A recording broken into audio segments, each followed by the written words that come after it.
تو وہ شاید اپنی جو ان کی زبان ہے اس زبان پر بھی ان کو اعتماد نہیں ہوتا، ادھر آ کے ان کی زبان بھی وہ بیچارے پنجابی بولنے کی کوشش کرتے ہیں، کیونکہ یہاں وہ تعصب کا شکار تھے، یہاں ان کو اپنائیت نہیں تھی. تو میری کوشش ہے کہ ان پہاڑ کے لوگوں کو اپنی اپنائیت اور اپنا جو ان کا پٹھوار کے لوگ ہیں، ان کا جو اپنا کلچر ہے، اپنی سویلائزیشن ہے، ان کو وہاں مرکز بنایا جائے اور یہ آپس میں ڈیل کریں. اور ان کے پاس جو ایک بہت بڑی طاقت ہے سیاحت کی، اس کارڈ کو استعمال کریں. تو مجھے لگتا ہے کہ آنے والی نسلیں انشاءاللہ یہ کاروبار کے لیے، روزگار کے لیے، خرید و فروخت کے لیے ادھر نہیں آئیں گے، بلکہ اپنا ان کا مرکز بنے گا. یہ اس کی وجہ کوسار ٹورزم ہائی وے. آپ صدر ہیں پاکستان تحریک انصاف شمالی پنجاب کے، تو شمالی پنجاب کے لیے کیا کیا اقدامات ہیں آپ کے، وہ بھی تھوڑا سا ہمیں بتائیں آپ. دیکھیں، بطور پارٹی کے پنجاب کے 4 ریجن ہیں اور میں 2009 سے شمالی پنجاب کا صدر ہوں. درمیان میں کوئی 4 سال مجھے ہٹا بھی دیا گیا تھا. اچھا. وہ جو یہ ریجن ہے اس میں پارٹی انٹروڈیوس ہوئی. صحیح. آج بھی پنڈی ضلع میں صدر جس کا 2007 میں تھا، پنڈی ضلع میں 22 سیٹیں ہیں قومی صوبائی اسمبلی کی ٹوٹل، جی، جن میں سے 20 پی ٹی آئی کے پاس ہے. اور مسلم لیگ نون جو اپنے آپ کو پنجاب کی پارٹی سمجھتی ہے، ان کے پاس پنڈی ضلع میں 0 سیٹیں. صحیح. یہ میری اچیومنٹ ہے. اس کے علاوہ پنجاب میں سب سے بیسٹ رزلٹ نارتھ پنجاب نے، شمالی پنجاب نے دیا، نمبر آف سیٹس کے حساب سے، نمبر آف ووٹس کے حساب سے. اور نون لیگ کو ہم نے پورے شمالی پنجاب سے ہم نے واش آؤٹ کر دیا. آج نون لیگ اگر سروائیو کر رہی ہے وہ سینٹر پنجاب سے کر رہی ہے. میرے ریجن سے تو میں نے ان کو تقریباً فارغ کر دیا. 1 یا 2 سیٹیں پیپلز پارٹی کی ہیں پورے ریجن میں، اور پی ٹی آئی اور نون لیگ میں اتنا فرق ہے. تو میں بطور صدر شمالی پنجاب اس چیز کا دعویٰ کرتا ہوں کہ سیاسی مقابلے میں ہم نے ایک یہاں پہ 3 دہائیوں سے جو انٹرنچ پارٹی تھی، جس کی جڑیں تھیں، ان کو ہم نے کھوکھلا کر کے یہاں سے فارغ کر دیا. حالیہ جو بلدیاتی الیکشن ہے اس میں تو پی ٹی آئی کا رزلٹ جو ہے وہ 0 آیا ہے. آپ کیا سمجھتے ہیں اس کے بارے میں؟ نہیں، 0 نہیں آیا. آج بھی پی ٹی آئی جو بلدیاتی کینٹ کے الیکشن میں پاکستان میں سب سے زیادہ سیٹیں پی ٹی آئی کے پاس ہیں، سب سے زیادہ کینڈیڈیٹ پی ٹی آئی کے تھے. ہاں، پنڈی میں ہم ہار گئے، لاہور میں ہم ہار گئے، اپنا گجرانوالہ میں ہم پہلے سے زیادہ ووٹر لے گئے. تو یہ ہوتا ہے، بعض جگہ پہ مقامی ایم این ایز کی، ایم پی ایز کی آپس میں چپکلش ہوتی ہے، بعض اوقات تنظیم کی اور ان کی چپکلش ہوتی ہے، بعض اوقات ٹکٹ ٹھیک نہیں ہوتے، اور بعض اوقات علاقے میں آپ نے کوئی بڑا کام نہیں کیا ہوتا اور بعض اوقات کوئی پولیٹیکل ایشو ہو جاتا ہے. تو یہ چیزیں چلتی رہتی ہیں حکومتوں کی. کبھی کسی وقت ہوتا ہے آپ بہت پاپولر ہو جاتے ہیں. ابھی آج کل ہم بڑے ان پاپولر ہوئے، مہنگائی زیادہ آ گئی ہے. بالکل. آج سے پیچھے جب عمران خان نے ایبسولوٹلی ناٹ کہا تھا، ہم بہت پاپولر تھے. آج اگر ہم ہیلتھ کارڈ دے دیتے ہیں پنجاب میں، ہم اتنے پاپولر ہو جائیں گے.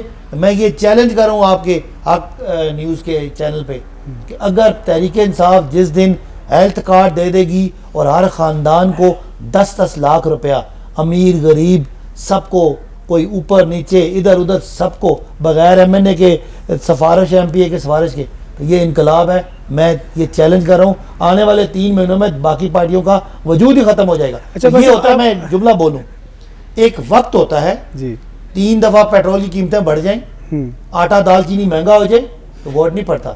لیکن جب ہیلتھ کارڈ آ جائے اور حکومت کوئی اچھا کام کر لے تو یہ ایک فیز ہے. آج کل کا ہمارا برا فیز تھا، اچھا فیز آنے والا ہے. نہیں، آپ یہ 10-10 لاکھ عوام کو کیوں دینا چاہ رہے ہیں؟ مہنگائی کیوں نہیں نیچے لا رہے؟ اس کا یہ کوئی حل نہیں اس طرح ہو سکتا؟ دیکھیں، 2 باتیں ہیں، مہنگائی نیچے لانا اور 10-10 لاکھ عوام کو دینا، ان کی اپنی اپنی بحث ہے. 10 لاکھ عوام کو دینے کا مطلب یہ ہوتا ہے کہ ہر آدمی 10 لاکھ خرچ نہیں کرتا. صرف وہ آدمی خرچ کرے گا جس کو خدا نہ خواستہ کوئی بیماری آئے گی. مجھے بتا دیں کہ ہمارا کوئی بھی بندہ ہے، آپ کسی گاؤں کا بندہ رہتا ہے، اس کے پاس ایک ٹیکسی ہے، خدا نہ خواستہ اس کے بچے کو کینسر ہو جائے، مجھے بتائیں وہ کیا کرے گا؟ بچوں کو اتنی محبت ہے، اس کی ٹیکسی بک جائے گی، اس کی دکان بک جائے گی، وہ علاج کرنے کی کوشش کرے گا، اور اس کی نسل، وہ پورا خاندان ہی مقروض ہو نیچے چلا جائے. بالکل ایسی. اس کی بجائے اگر خدا نہ خواستہ ایسی کوئی وبا بیماری آتی ہے جو شاید 10 گھروں میں سے 1 میں آتی ہے، ایسے ہی وہ بجائے اس کے کہ اس کو وہ بڑے آرام سے جائے پرائیویٹ اسپتال میں جائے، وہاں علاج کرائے، اپنا کاروبار کرے، یہ بہت بڑی نعمت ہے. اور علاج معالجے کی نعمت دینا بہت بڑی بات ہے. مہنگائی کو نیچے کرنا، مہنگائی یہ باتیں آسان ہے کرنی، لیکن جب میرے والد صاحب تھے نا، وہ کہتے تھے وہ 1 روپے کا 5 کلو آٹا خریدتے تھے. جی بالکل.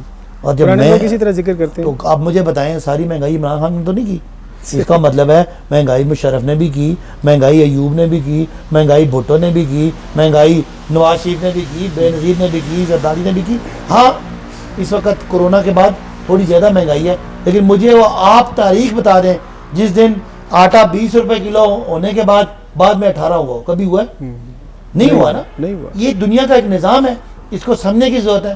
ہاں یہ آپ مانتے ہیں کہ ان دنوں میں ان مہینوں میں پوری دنیا میں تیل مہنگا ہوا, پوری دنیا میں گیس مہنگی ہوئی, پوری دنیا میں فوڈ انفلیشن آیا. اس کی وجہ کیا ہے؟ آپ کی پوری دنیا ایک سال کیا ہوئے تالے میں بند رہی ہے. جب آپ تالے میں رہی ہے, جی. جب دنیا میں فوڈ سپلائی مسئلہ ہوا, لوگوں کے اسٹاک کم ہوئے, اس کا یہ امپیکٹ ہے. انشاءاللہ ٹھیک ہے. اچھا, لاہور میں ابھی جو ضمنی الیکشن میں اس کے آپ کے امیدوار کے کاغذات ریجیکٹ ہو گئے ہیں, اس کی کیا وجہ ہے؟ کیا انہوں نے جان بوجھ کے ایسا کیا ہے یا کیا وجہ ہے؟ وہاں پہ بہت مضبوط امیدوار ہیں. میں سمجھتا ہوں کہ اس امیدوار کی نالائکی ہے. جی میں تو یہی کہوں گا, گو کہ میری پارٹی جو ہے وہ اس بات پہ ناراض ہوتی ہے کہ آپ اپنے پارٹی کے پیسے بچا لیے کہ الیکشن میں. نہیں ایسے کوئی نہیں ہوتا, کوئی آدمی بھی اپنا حلقہ چھوڑتا نہیں ہے. لیکن بہرحال یہ نالائکی ضرور ہے کہ آپ نے دونوں ہسبینڈ وائف نے کاغذ جمع کرائے اور وہ کاغذات کے بعد اگر وہ کاغذ ریجیکٹ ہوگی تو میں اس کو نالائکی کہوں گا. اور حکومت کا کوئی اس میں مسئلہ نہیں ہے, پارٹی کا کوئی مسئلہ نہیں ہے. اچھی بات ہے آپ نے یہ ایکسیپٹ کیا ہے کہ یہ ان کی غلطی ہے.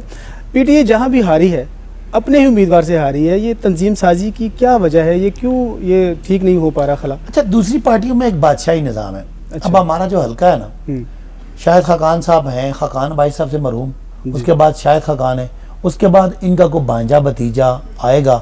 ہمارے سرور فیملی جو ہے ان کا بھی کوئی بھانجا بھتیجا آئے گا, بیکاز دوسرے بندوں کو وہ بندہ ہی نہیں سمجھتے. اچھا, وہ سمجھتے ہیں ان میں اور ان میں بڑا فرق ہے. وہ بادشاہ ہیں اور یہ غلام ہیں. وہ ایک الگ نسل ہے, یہ ایک الگ نسل ہے. حاکم اور محکوم کا کانسیپٹ ہے. اور مسلم لیگ نون کی جو پولیٹیکل پارٹی ہے, دیکھیں نا اوپر سے مرکز میں کون ہے جی اپوزیشن لیڈر؟ شہباز. نیچے اور صوبے میں کون ہے؟ حمزہ. باقی کسی نون لیگ والے کی ضرورت ہی نہیں ہے. صحیح. تو یہ میں سمجھاؤں. اب نون لیگ کا مسئلہ یہ ہے کہ ان کے جو عام لوگ ہیں وہ عام لوگ ہیں اور قیادت سٹیج پہ اور عام لوگ نیچے ہیں. ہمارا پی ٹی آئی کا یہ مسئلہ نہیں ہے. ہماری پی ٹی آئی میں اب آدھے بندے ہیں جو آج بھی میرے خلاف تقریریں کر رہے ہیں کہ جی یہ ایم این نہیں ہم اچھے, اور ان کو اس لیے کہتے ہیں, ان کو یہ شک ہوتا ہے کہ ہو سکتا ہے کل ہم صداقت سے بھی ٹکٹ خرید سکتے ہیں, بیکاز یہ کوئی میرا میراث نہیں ہے. اور میرے بعد میرا بھائی یا میرا بیٹا یا میری کوئی اور رشتہ دار تبھی آگے آ سکتا ہے جب وہ سارے پروسیس سے گزرے. جیسے میں ہوں, شاہد خاقان صاحب وزیر اعظم بنے نا, ایم این اے نا, وہ آئے کہاں سے؟ والد صاحب کی سیٹ سے. جبکہ میں ان سب سے کمپیٹ کر کے آیا ہوں. میرے تایا چاچا کوئی شک والی بات. یہ فرق آپ کا سوال کا لوگوں نے آپ سے محبت کی. فرق یہ ہے کہ یہ پارٹی آزاد لوگوں کی ہے. اس پارٹی میں نہ برادری ازم ہے, نہ لیڈر پرستی ہے, نہ کوئی کسی کی وراثت ہے. جب وراثت نہیں ہوتی تو جو لوگ سمجھتے ہیں کہ آج صداقت ہے میں نے بن گیا, وہ کل اپنا مقابلہ کر رہے ہیں. جبکہ نون لیگ میں کوئی شہباز اور نواز کے گھر کے علاوہ کبھی کوئی وزیر اعظم کو امیدوار ہوگا تو شاید خاقان صاحب جیسا ہاتھ بدا آدمی ہوگا جو ان کو سلوٹ مارے گا. کسی جرت والے بندے کو وہ آگے لاتے ہی نہیں ہے. ہماری پارٹی میں یہ ہے کہ یہ سارے سمجھتے ہیں کہ سارے لیڈر ہیں. صحیح. یہیں سے پروگرام کا دوبارہ آغاز کریں گے. ناظرین, پروگرام میں وقت ہے ایک شارٹ بریک کا, ہمارے ساتھ رہیے گا.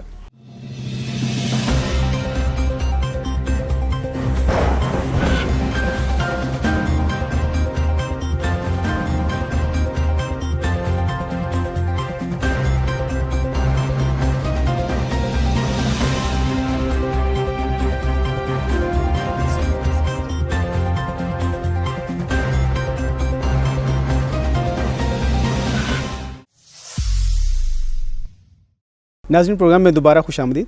عباسی صاحب, آئی ایم ایف کی کون کون سی شرائط مان رہے ہیں؟ دیکھیں, یہ آئی ایم ایف کے بارے میں بڑا ایک سیاسی تھیوری چلتی ہے. پہلی بات ہے, آئی ایم ایف ہمیں آگے گھر آ کے کچھ نہیں کہتا. اچھا, آئی ایم ایف پاس ہم جاتے ہیں. صحیح. ہم کیوں جاتے ہیں؟ جب ہمارے پاس خرچے پورے نہیں ہوتے. خرچے کیوں نہیں پورے ہوتے؟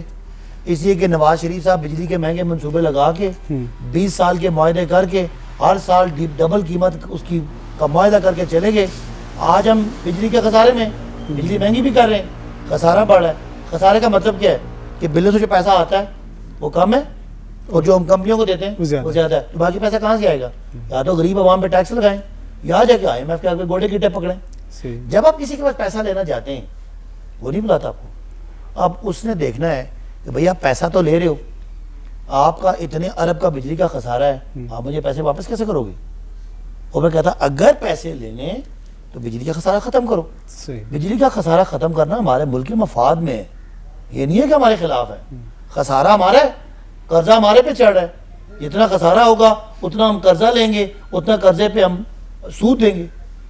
وہ آئی ایم ایف جو وہ کہتا ہے کہ جی آپ نے اگر ہم سے قرضہ لینا ہے تو آپ نے, قرضہ ان کا سستا ہوتا ہے, اس پہ سود کم ہوتا ہے, اور آپ نے یہ شرائط ہیں, ہمیں بتا دیں کہ قرضہ آپ کیسے پورا کریں گے. وہ کہتے ہیں سبسڈیز نہ دیں.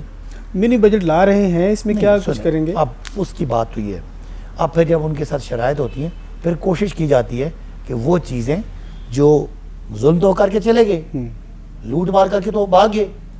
اب میاں صاحب جس فلیٹ میں, آپ کو پتا ہے وہ کدھر سے آیا ہے؟ ان کے پاس کوئی نہ اس کی رسید ہے, نہ اس کے پاس کوئی اس کا سورس ہے, انہی بجلی کے منصوبوں کی کمیشن ہے. یہ تو بات مطلب سب کو پتا ہے. اب سنیں نا, اب وہ پسا کے چلیں گے تو اب ہم نے جا کے آئی ایم ایف سے پیسے لینے.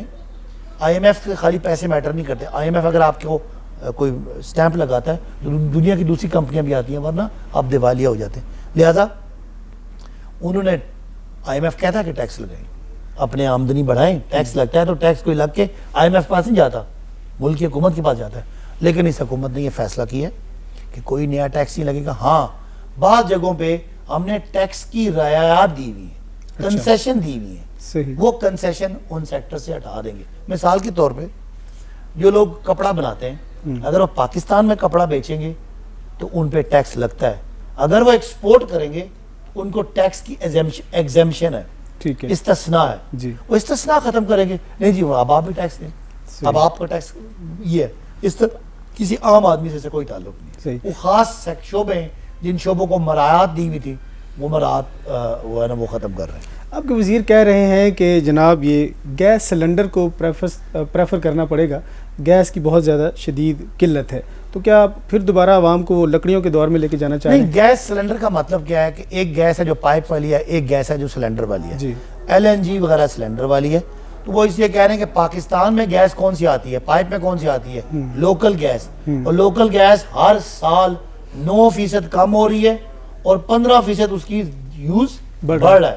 تو مجھے آپشن بتا دیں, آپ کے پاس لوکل گیس ہے نہیں. صحیح. تو اب اگر آپ یہ جو ایل این جی ہے اس کو پائپوں میں ڈالیں گے تو یہ بہت مہنگی پڑ جاتی ہے. صحیح. اس لیے اسی ایل این جی کو یہ کوئی طریقہ کار کرے گی حکومت, لیکن ایٹ دا مومنٹ تو گیس کا بہت بڑا ایک بحران ہے, کیونکہ پہلے لوگوں نے سوچا کوئی نہیں. صحیح. آج ہماری لوکل گیس ختم ہو گئی ہے اور امپورٹڈ گیس آنے میں اور اس کو پائپ میں بچھانے میں 1.5-2 سال کا ٹائم. پانی کا بہت بڑا مسئلہ ہے پورے اس خطے میں, اس کے لیے آپ کی حکومت کیا کوئی مثبت اقدامات کر رہی ہے, اس کے بارے میں تھوڑا سا بتائیں. دیکھیں میرے حلقے میں تو میں کوشش کر رہا ہوں کہ ایک ڈیم بنا رہے ہیں مری میں جس کا نام ہے دھار جاوا ڈیم, 2.5 ارب روپے سے بن رہا ہے. صحیح. ایک واٹر سپلائی اسکیم ہم دے رہے ہیں کوٹلی ستیاں کو, ایک واٹر سپلائی اسکیم دے رہے ہیں ہم کوٹا کو. کوٹا کی 30 کروڑ کی ہے, کوٹلی ستیاں کی 20 کروڑ کی ہے, مری کا کوئی 2.25 ارب کا ہے. اس کے علاوہ ہمارا نیچے والا علاقہ ہے مری کا, یہ پھگواڑی والی سائڈ, ادھر بھی ہم 2 کروڑ روپے کی ایک واٹر سپلائی اسکیم دے رہے ہیں. تو واٹر سپلائی کا ایشو ہے, اس کی ریسورس ہے جو پانی کا سورس ہے اس کا بھی ایشو ہے, اور اس کو آگے اویلیبلٹی ہے, اور یہ بڑا مسئلہ ہے جس کو دیکھتے ہیں کوئی ہینڈ پمپس دے کے کچھ کرنے کا. میرے پاس ذمہ داری ہے اس کی, شمالی پنجاب میں میرے پاس ہے یہ آب پاک کی بھی ذمہ داری ہے, تو اس کے حوالے سے بھی میں انشاءاللہ کوشش کر رہا ہوں کہ یہ معاملات کو ٹھیک کروں. جو یہ الیکٹرک مشین آ رہی ہے ووٹنگ, اس کے بارے میں تھوڑا سا بتائیں, کیا یہ اس سے فیئر الیکشن ہوں گے آپ سمجھتے ہیں, مطمئن ہیں اس سے آپ؟ دیکھیں نا, یہ تو ایسا کوئی جاہل ہی یہ بات کر سکتا ہے کہ چیزیں ٹیکنالوجی کی طرف جائیں اور اس میں دھاندلی بڑھ جائے, ہو ہی نہیں سکتا. یہ ایسی فضول بات ہے. اپوزیشن مقابلہ کیوں کر رہی ہے؟ میرا یہ فون ہے, ابھی میرا اکاؤنٹ اس فون میں ہے. صحیح. میں اپنے پیسے یہاں سے بھیجتا ہوں, ایزی پیسہ اس میں آ گیا, میرا میسج آپ کو نہیں جاتا, آپ کا میسج مجھے نہیں جاتا. صحیح. ہماری آپس میں کنورسیشن ہے, وہ سیکرٹ رہتی ہے. یہ ایک مشین ہے جو کیلکولیٹر ہے, ایک تو وہ کیلکولیٹر ہے, دوسرا میں آپ کو سمجھا دوں کہ پہلے زمانے میں کیا تھا, آپ جائیں 2 پرچیاں آپ کو ملتی تھی, ایک سبز اور ایک سفید. ان کسی خاتون کو کہیں وہ کہیں سے مور لاتی تھی, وہ مور پکڑ کے اردو پڑھتی تھی, اور اس کے بعد نشان ڈھونڈتی تھی اور مور لگتا تھا. آج اس نے کیا کرنا ہے, وہ بٹن دبائے گی, اس کے سامنے سارے نشان آ جائیں گے. وہ گھوڑا ہے, وہ ہاتھی ہے, وہ شیر ہے, وہ بلا ہے, وہ بلہ ہے, کچھ ہے, وہ نشان لگائے گی اور وہ پرچی وہی والی پرچی بن کے پرنٹ ہو کے اس کے سامنے آ جائے گی. وہ دیکھے گی میں نے بلے پہ نشان لگایا تھا تو بلہ ہے, اگر ہاتھی پہ لگایا تھا تو ہاتھی ہے. وہ اس کو بند کر کے ڈبے میں ڈال دے گی. مجھے بتائیں مسئلہ کیا ہے؟ بٹن دبائیں گے, ادھر سے ٹوٹل آ جائے گا. اگر کسی کو اعتراض ہے, نہیں یہ بات آپ نے یہ نئی بات بتائی ہے کہ وہ پرچی نکلے گی, ورنہ تو یہ تھا پریشر کریں گے اور وہ اس میں تو ہو سکتا ہے, وہ کہتے ہیں مشین ہیک ہو سکتی ہے. اور سنیں ایسی یہ چیزیں وہ کرتے ہیں جنہوں نے اس ملک کو لوٹا ہے, کچھ نہیں دیا. مجھے بتائیں, میں آپ کو بتا رہا ہوں, جب آپ بٹن دبائیں گے نا صحیح تیر کا, جی, تو پرچی پہ تیر پرنٹ ہو کے نکل آ جائے گا. یہ آپ نے اس کو ٹھپا رول کرنا ہے اور ڈبے میں ڈال دینا ہے. اب سنیں, بٹن دبائیں گے, ووٹ نکلے تیر کے 70 اور بلے کے 270 اور شیر کے 120. اب آپ کو اعتراض ہے, ڈبہ کھول کے چیک کر لیں, ختم. یہ بات تو کلیئر ہوگی کہ جب پہلے تو یہ تھا نا کہ صرف انگوٹھا لگائیں گے, اب تو یہ بات آپ نے کلیئر کر دی کہ پرچی نکلے گی. جاہل لوگوں کی باتیں ہیں, بالکل صحیح, وہ جہالت پھیلا رہے ہیں. میں آپ کو بتا رہا ہوں اسی طرح وہ جو کیا تھا بیلٹ باکس پڑا ہوگا, جی جی بالکل, خالی اب مور کی بجائے آپ بٹن دبائیں گے. بالکل بٹن دبانے کے ساتھ کیا ہوگا, پرچی بھی آ جائے گی, ادھر کاؤنٹر بھی لگا ہوگا. بعد میں پہلا بٹن دبائیں گے, یہ رزلٹ ہے جی. اگر کسی نے اعتراض کیا تو گن لیں. یہ تو بالکل صاف شفاف طریقہ ہے, اس پہ تو کسی کو اور کوئی اس اعتراض میں ہونا نہ ہی نہیں کوئی چاہیے. یو ایس بی لگے گی, نہ کوئی وائی فائی ہے, نہ کوئی انٹرنیٹ ہے. مجھے بتائیں کیلکولیٹر آپ کے سامنے پڑا ہے, اس کو مجھے کوئی ہیک کر کے بتائیں. یہ تو بات بالکل صاف, اس کو میں نے آئی ٹی کیا ہوا ہے, ایم ایس آئی ٹی ہوں.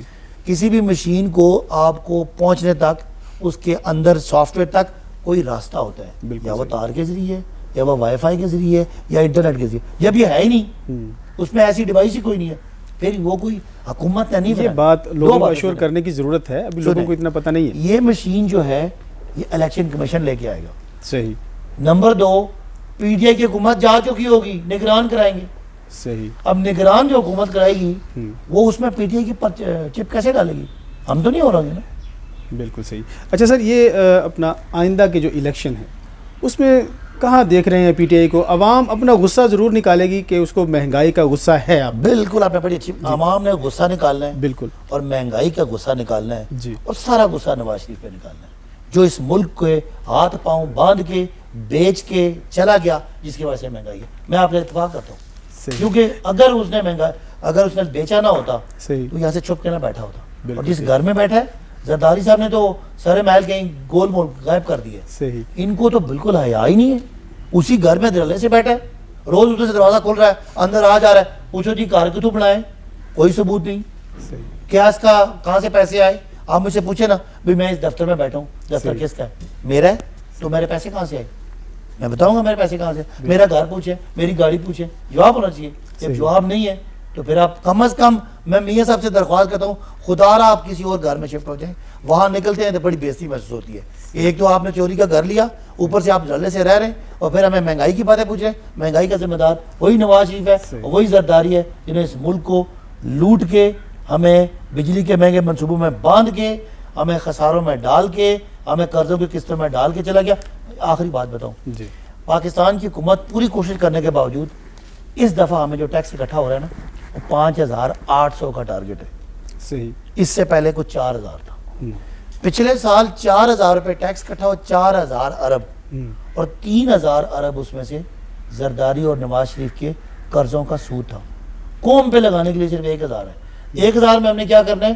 فوج کو تنخواہ بھی دینی ہے, فوج کو اسلحہ بھی دینا ہے, ملازموں کی تنخواہ بھی دینی ہے, ریلوے کا خسارہ بھی دینا ہے, پی آئی کا خسارہ بھی دینا ہے, بجلی کا خسارہ بھی دینا ہے, گیس کا خسارہ بھی دینا ہے. کیا کرے عمران خان؟ تو پوچھیں ان لوگوں کو جنہوں نے 30 سال اس ملک کو مقروض کیا. تو لوگوں نے مہنگائی کا غصہ نکالنا ہے. انشاءاللہ پی ٹی آئی نے لینڈ سلائڈ جیتنا ہے. بہت شکریہ جناب, آپ نے اپنا قیمتی وقت ہمیں دیا. ناظرین, آپ نے صداقت علی عباسی صاحب کی باتیں سنی. ان کا کہنا ہے کہ عوام اس دفعہ مہنگائی کا غصہ ضرور نکالیں گی, لیکن مسلم لیگ نون پر.